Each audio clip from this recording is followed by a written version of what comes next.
Praise the Lord. Greetings to all in the name of our Lord and Savior Jesus Christ. Today's Bible verse, Psalms 95 verse 6. Come, let us bow down and worship Him.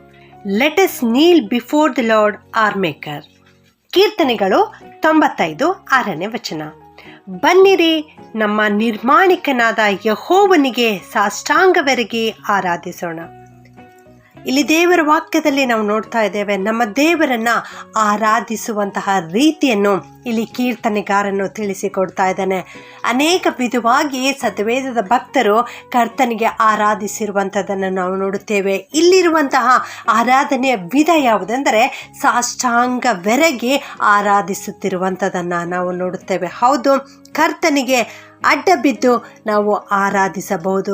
ಮೇಲಿನ ವಾಕ್ಯ ನಮಗೆ ಈ ರೀತಿ ತಿಳಿಸ್ತದೆ, ಸಾಷ್ಟಾಂಗವೆರಗಿ ಅಂದರೆ ನಮ್ಮ ಶರೀರವನ್ನು ತಗ್ಗಿಸಿ ಬಾಗಿ ಅಡ್ಡ ಬಿದ್ದು ನಮ್ಮ ದೇವರನ್ನ ನಮಸ್ಕರಿಸುವಂಥದ್ದು, ನಮ್ಮ ದೇವರನ್ನ ಆರಾಧಿಸುವಂಥದ್ದನ್ನು ಈ ವಾಕ್ಯ ನಮಗೆ ತಿಳಿಸಿಕೊಡುತ್ತದೆ. ಪ್ರಿಯರೇ, ಈ ರೀತಿಯ ಆರಾಧನೆಯ ಅರ್ಥ ಏನೆಂದರೆ ನಮ್ಮನ್ನು ನಾವು ದೀನ ಮಾಡಿಕೊಂಡು ಕರ್ತನ ಬಳಿ ಬಂದು ಪ್ರಾರ್ಥನೆ ಮಾಡುವಂಥದ್ದು, ನಮ್ಮನ್ನು ನಾವು ತಾಳ್ಮೆಯಿಂದ ಕರ್ತನ ಬಳಿ ಬಂದು ಪ್ರಾರ್ಥನೆ ಮಾಡುವಂಥದ್ದು, ನಮ್ಮನ್ನು ನಾವು ತಗ್ಗಿಸಿಕೊಂಡು ಕರ್ತನಿಗೆ ಆರಾಧನೆ ಮಾಡುವಂಥದ್ದು. ಹೌದು, ಭಯ ಭಕ್ತಿಯುಳ್ಳವರಾಗಿ ದೇವರಿಗೆ ಆರಾಧಿಸುವಂಥದ್ದನ್ನು ಈ ವಾಕ್ಯ ನಮಗೆ ತಿಳಿಸಿಕೊಡ್ತಾ ಇದೆ. ಪ್ರಿಯರೇ, ನಾವು ಸಾಷ್ಟಾಂಗವೆರಗಿ ಆರಾಧನೆ ಮಾಡಬೇಕು. ಯಾರಿಗೆ? ನಮ್ಮ ನಿರ್ಮಾಣಿಕನಾದಂಥ ದೇವರಿಗೆ. ಆತನು ಭೂಮಿಯನ್ನು ಆಕಾಶವನ್ನು ಸೃಷ್ಟಿಸಿದಾತನು.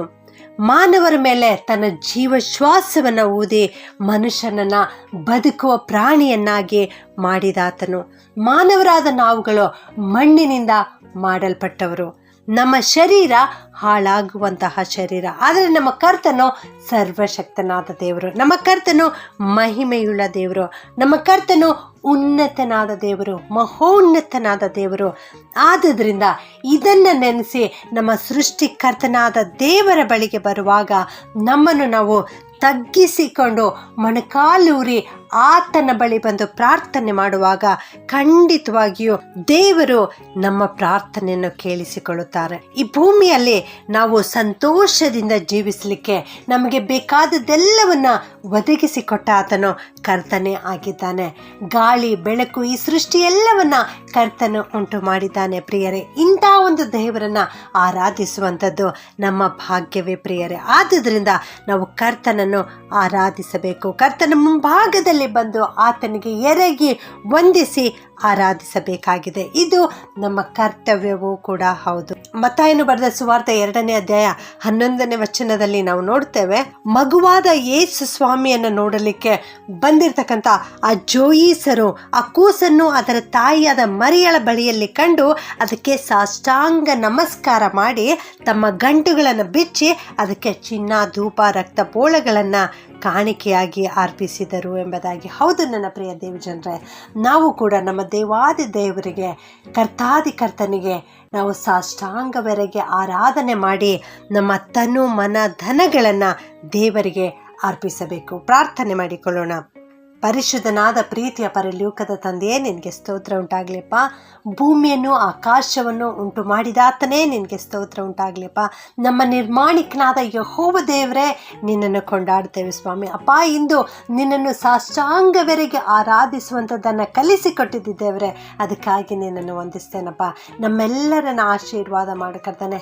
ನಾವು ನಿನ್ನನ್ನೇ ಸ್ತುತಿಸಲಿಕ್ಕೆ, ನಿನ್ನನ್ನೇ ಆರಾಧಿಸಲಿಕ್ಕೆ ಕಲಿಸಿಕೊಡು ಸ್ವಾಮಿ. ಸಾಷ್ಟಾಂಗವೆರಗಿ ನಿನಗೆ ಆರಾಧನೆ ಮಾಡುವಂತಹ ಭಾಗ್ಯವನ್ನು ನಮಗೆ ದಯಪಾಲಿಸು ಸ್ವಾಮಿ. ಅಪ್ಪ ಕರ್ತನೆ, ನೀನು ನಮ್ಮೆಲ್ಲರನ್ನ ಉಂಟು ಮಾಡಿದ್ದೀರಿ, ಅದಕ್ಕಾಗಿ ನಿಮ್ಮನ್ನು ಕೊಂಡಾಡುತ್ತೇವೆ ಕರ್ತನೆ. ನಾವು ಉಳಿದಿರುವುದು ನಿನ್ನ ಕೃಪೆ ಕರುಣೆಯಿಂದಲೇ ದೇವ. ನಿಮ್ಮ ಶಾಶ್ವತವಾದ ಪ್ರೇಮದಿಂದ ನಮ್ಮನ್ನು ಪ್ರೀತಿಸುತ್ತಾ ಇನ್ನೂ ಜೀವಿತರ ಸಂಖ್ಯೆಯಲ್ಲಿ ಎಣಿಸುತ್ತಾ ಬರ್ತಾ ಇದ್ದುದಕ್ಕಾಗಿ ನಿಮ್ಮನ್ನು ಕೊಂಡಾಡುತ್ತೇವೆ ಕರ್ತನೆ. ನಮ್ಮೆಲ್ಲ ಕೆಲಸ ಕಾರ್ಯಗಳಲ್ಲಿ ನೀವೇ ಸಹಾಯಕನಾಗಿದ್ದುಕೊಂಡು ನಡೆಸಬೇಕಾಗಿ ಈ ಪ್ರಾರ್ಥನೆಯನ್ನು ಯೇಸುವಿನ ನಾಮದಲ್ಲಿ ಬೇಡುತ್ತೇನೆ ತಂದೆಯೇ, ಆಮೆನ್.